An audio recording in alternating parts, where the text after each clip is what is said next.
सभी देशवासियों को बधाई देता हूं। वहीं प्रधानमंत्री नरेंद्र मोदी जी का आभार प्रकट करता हूं कि दुनिया भर को योग के रास्ते पर ले जाने की एक बहुत बड़ी भूमिका प्रधानमंत्री नरेंद्र मोदी जी ने निभाई है। आज दुनिया भर के लाखों स्थानों पे कहा जाता है कि 10 लाख से ज्यादा स्थानों में आज कार्यक्रम हो रहे हैं, करोड़ों लोग जुड़ रहे हैं।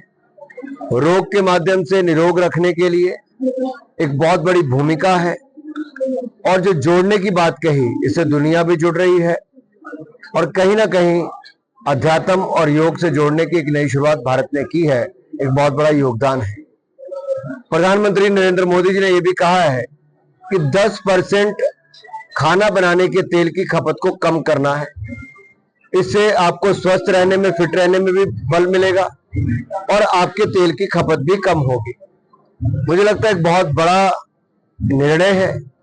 देशवासियों को बड़ी गंभीरता से लेकर इसको अपनाना चाहिए और इससे हमारे जीवन में बड़ा बदलाव आने वाला है। मुझे लगता है इसकी जांच होनी चाहिए। जहां एक और कुछ मंत्री ट्रांसफर तबादलों को लेकर अपनी सरकार पर तंज कस रहे हैं, अपनी सरकार की कार्यप्रणाली पर प्रश्न चिन्ह खड़े कर रहे हैं, वहीं पर कुछ लोगों को अगर अपनी जान का खतरा भी लगता है तो खतरा अंदर से ही है कि बाहर से है, इसकी जांच भी हो जानी चाहिए। भारत समय समय पर निर्णय लेता है और मैं तो कहूंगा जैसे भारत पाकिस्तान का युद्ध है, ये दो देशों के बीच की लड़ाई है, आपसी बातचीत से सुलझता है। ईरान और इजराइल को भी आपस में बातचीत करनी चाहिए। युद्ध से कुछ रास्ता नहीं निकलता है, बातचीत से ही रास्ते निकलते हैं और मुझे पूर्ण विश्वास है इजराइल और ईरान के बीच में बातचीत भी होगी।